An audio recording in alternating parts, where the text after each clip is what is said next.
Hello दोस्तों, current affair 2024 revision series में आप लोग का स्वागत है। ये डे 5 है जिसमें हम 2024 से रिलेटेड महत्वपूर्ण करंट अफेयर 20 महत्वपूर्ण करंट अफेयर बताने वाले हैं। इससे पहले डे 4 तक टोटल 80 करंट अफेयर 20-20 करके मैंने बता दिया है। ये 500 महत्वपूर्ण करंट अफेयर 2024 का सीरीज है जिसका ये डे 5 है। डे 1, 2, 3, 4 नहीं देखे हैं तो आप लोग जाके वो वीडियो देख लीजिए। शुरू करते हैं। पहला क्वेश्चन है, सिप्री के रिपोर्ट के अनुसार कौन सा देश दुनिया का सबसे बड़ा हथियार आयातक देश है? ऑप्शन देख लीजिए आप लोग, मैं आंसर बता रहा हूँ। इसका आंसर हो जाएगा सी, भारत। इसके बारे में कुछ डिटेल बात करते हैं। देखिए, हथियारों के आयात निर्यात का रिपोर्ट सिप्री, जिसका फुल फॉर्म है Stockholm International Peace Research Institute, जारी करता है। दुनिया में हथियार आयातक देश जो सबसे ज़्यादा हथियार आयात करता है, नंबर 1 पे है भारत 9.8%, दूसरे नंबर पे है सऊदी अरब और तीसरे नंबर पे है कतर। और अगर बात किया जाए तो नोट में देख लीजिए कि भारत जो है सबसे ज़्यादा रूस से हथियार खरीदता है। ठीक है, सबसे ज़्यादा हथियार का जो आयात करता है भारत, वो रूस से करता है। लगभग 50% से ऊपर जो है सिर्फ रूस से ही आयात करता है। इस बार 50% से कम रहा है, बाकी लगातार जो है सो ये 8-9 सालों से 50% से ऊपर हथियार रूस से आयात करता है। दूसरा क्वेश्चन देख लेते हैं, विश्व का सबसे बड़ा प्लास्टिक प्रदूषक देश, सबसे ज़्यादा प्लास्टिक प्रदूषक देश कौन बन गया है? इसका भी आंसर भारत ही होगा, डी आंसर होगा इसका। आगे देखते हैं क्वेश्चन नंबर 3, 2024 में भारत के किस स्थल को रामसर स्थल के रूप में घोषित किया गया?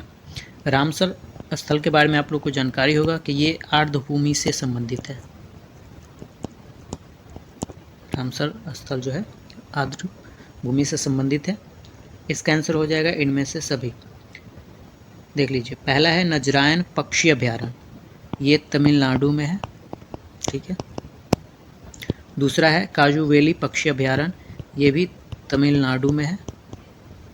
और तवा जलाशय जो है ये मध्य प्रदेश में है। इन तीनों को 2024 में भारत के रामसर स्थल के रूप में घोषित किया गया। आगे देख लेते हैं क्वेश्चन नंबर 4, वनों पर संयुक्त राष्ट्र फोरम UNFF का 19वां सत्र कहाँ आयोजन कहाँ किया गया? इसका आंसर हो जाएगा ए, न्यूयॉर्क। आगे देखते हैं क्वेश्चन नंबर 5, मैक्सिको की पहली महिला राष्ट्रपति कौन बनी है? आंसर ए होगा क्लाउडिया शिनबाम। क्लाउडिया शिनबाम को मैक्सिको की पहली महिला राष्ट्रपति बनाया गया है। ठीक है, आगे देखते हैं क्वेश्चन नंबर 6, 7वां फ्यूचर इन्वेस्टमेंट इनिशिएटिव सम्मेलन का आयोजन कहाँ हुआ? फ्यूचर, ठीक है, फ्यूचर इन्वेस्टमेंट इनिशिएटिव सम्मेलन का आयोजन कहाँ हुआ? इसका आंसर हो जाएगा रियाद, सऊदी अरब में। सऊदी अरब के रियाद में इसका आयोजन हुआ है। आगे देख लेते हैं क्वेश्चन नंबर 7, संयुक्त राष्ट्र सतत विकास समाधान नेटवर्क द्वारा जारी विश्व खुशहाली रिपोर्ट 2024 में भारत का कौन सा स्थान रहा है? इसका आंसर हो जाएगा सी, 126वां। भारत का जो रैंक रहा है विश्व खुशहाली रिपोर्ट 2024 में वो 126 पे रहा है। और नंबर 1 पे जो देश है वह है फिनलैंड। ये रिपोर्ट वगैरह जो है, देखिए यहाँ से क्वेश्चन अगर बनेगा तो पहला चीज़ ये है कि विश्व खुशहाली रिपोर्ट किसके द्वारा जारी किया जाता है? तो आपको ये भी याद रखना है कि ये संयुक्त राष्ट्र सतत विकास समाधान नेटवर्क के द्वारा जारी किया जाता है। दूसरा क्वेश्चन ये बन सकता है कि इसमें भारत का रैंक क्या है, 126। और एक और क्वेश्चन बनता है कि जो नंबर 1 पे है वो कौन सा देश रहा है। बस आपको जब भी रिपोर्ट आए बस इतना चीज़ें आपको ध्यान रखना है। 3 चीज़ें ज़रूर ध्यान रखिए कि वो रिपोर्ट जो है सो जारी किसके द्वारा किया गया है, भारत का रैंकिंग क्या रहा है और नंबर 1 पे कौन सा देश रहा है। बस इतना चीज़ें हर रिपोर्ट के बारे में आपको जानकारी होनी चाहिए। आगे देखते हैं 8 नंबर, धर्म गार्जियन सैन्य अभ्यास भारत और किस देश के बीच आयोजित होता है? धर्म गार्जियन ये भारत और जापान के बीच होता है। इसका आंसर हो जाएगा D, Japan. Question number 9, call of the गिर नामक पुस्तक के लेखक कौन है? कॉल ऑफ द गिर नामक पुस्तक के लेखक कौन है? इसका आंसर हो जाएगा सी, परिमल नाथवानी। परिमल नाथवानी के द्वारा कॉल ऑफ द गिर पुस्तक लिखा गया है। Next question, question number 10, Sudan से भारतीय नागरिकों की सुरक्षित निकासी हेतु कौन सा ऑपरेशन चलाया गया है? इसका आंसर होगा बी, ऑपरेशन कावेरी। आगे देखते हैं क्वेश्चन, रैमन मैग्सेसे पुरस्कार 2024 से सम्मानित रूरल डॉक्टर्स मूवमेंट किस देश की है? इसका आंसर हो जाएगा ए, थाईलैंड। आगे देखते हैं क्वेश्चन नंबर 12, भारत गौरव अवार्ड 2024 किसे मिला है?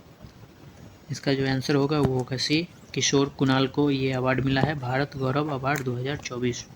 क्वेश्चन नंबर 13, 29वां संयुक्त राष्ट्र जलवायु परिवर्तन सम्मेलन 2024 कहाँ आयोजित हुआ? COP29 कहाँ आयोजित हुआ है? इसका आंसर होगा सी, बाकू अजरबैजान में COP29 सम्मेलन आयोजित हुआ है। आगे देखते हैं question number 14, miss grand international का खिताब जीतने वाली पहली भारतीय कौन बन गई है? इसका आंसर होगा ए, रेचल गुप्ता। आगे देखते हैं क्वेश्चन नंबर 15, प्रवाह पोर्टल की शुरुआत किसके द्वारा किया गया है? प्रवाह पोर्टल की शुरुआत किसके द्वारा किया गया है? आंसर सी होगा, आरबीआई। आरबीआई के द्वारा ये पोर्टल शुरू किया गया है। आगे देखते हैं क्वेश्चन नंबर 16, पृथ्वी से 40 प्रकाश वर्ष दूर स्थित ग्लीशियर 12V नामक एक संभावित रहने योग्य एक्सोप्लैनेट की खोज किसने की है? आंसर होगा डी, नासा। ये नासा के द्वारा खोजा गया है। आगे देखते हैं 17 नंबर क्वेश्चन, एमपॉक्स जो कि एक डीएनए वायरस है को और किस नाम से भी जाना जाता है? इसका आंसर होगा ए, मंकी पॉक्स। एमपॉक्स को मंकी पॉक्स भी कहा जाता है। Question number 18, meningitis main 5CV टीकाकरण शुरू करने वाला विश्व का पहला देश कौन बन गया है? इसका आंसर हो जाएगा सी, नाइजीरिया। आगे देखते हैं क्वेश्चन नंबर 19, किस देश को United climate fund board loss and damage fund की मेजबानी के लिए चुना गया है? लॉस एंड डैमेज फंड की मेजबानी के लिए किस देश को चुना गया है? आंसर हो जाएगा बी, फिलीपींस। आगे देखते हैं क्वेश्चन नंबर 20, 2024 में फिलिस्तीन को किस देश ने औपचारिक रूप से एक राज्य के रूप में मान्यता दिया है? इसका आंसर होगा इनमें से सभी, आयरलैंड, नॉर्वे और स्पेन। इन सभी देशों ने फिलिस्तीन को एक राज्य के रूप में मान्यता दे दिया है। ये डे 5 का 2024 से संबंधित महत्वपूर्ण करंट अफेयर टोटल 20 क्वेश्चन था।